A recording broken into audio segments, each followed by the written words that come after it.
eTIMS, which stands for Electronic Tax Invoice Management System, is going to change every aspect of tax compliance in Kenya. Basically, it is going to make it harder to evade taxes or to pay less tax than you are supposed to be paying. Every person carrying out business in Kenya is required to onboard on eTIMS so that you can be using this real-time system to issue electronic tax invoices. Basically, all invoices that you issue will be issued through this system, to transmit the invoices to KRA through the system.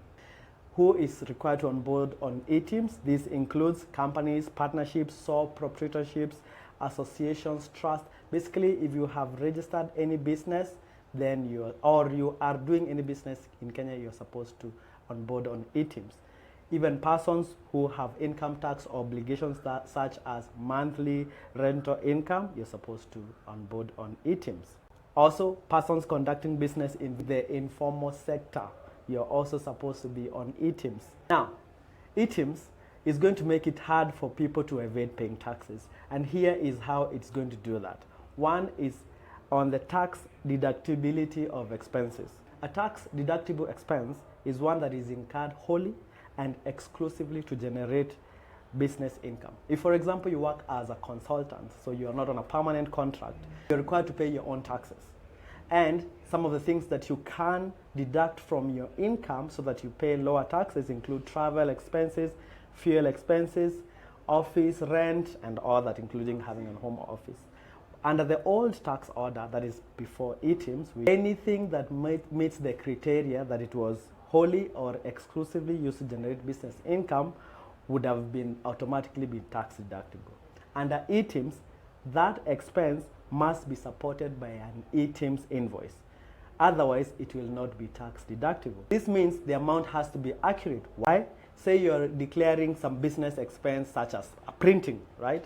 So the business that is accepting the printing expenses has to declare the correct amount of income so that do not pay more tax.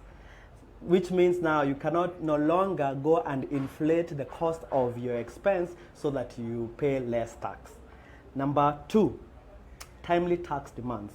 Under the old order, businesses would pay taxes only after audited books, so that they are typically at the end of the year. Under eTIMS, the system transmits live transaction data to the KRA. So the KRA at any given time knows in advance the tax that you're liable to pay.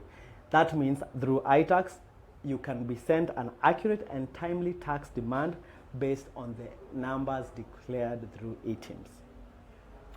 Number three is automatic VAT declaration and registration. Under the old order, which is before eTIMS, you would have to self-declare once your business has crossed the 5 million threshold where you need to register for VAT. Under this new order, since everything is real-time and registered on the system, KRA can automatically register you for VAT. Money254.co.ke has written about this in detail. Click on the link provided to learn more.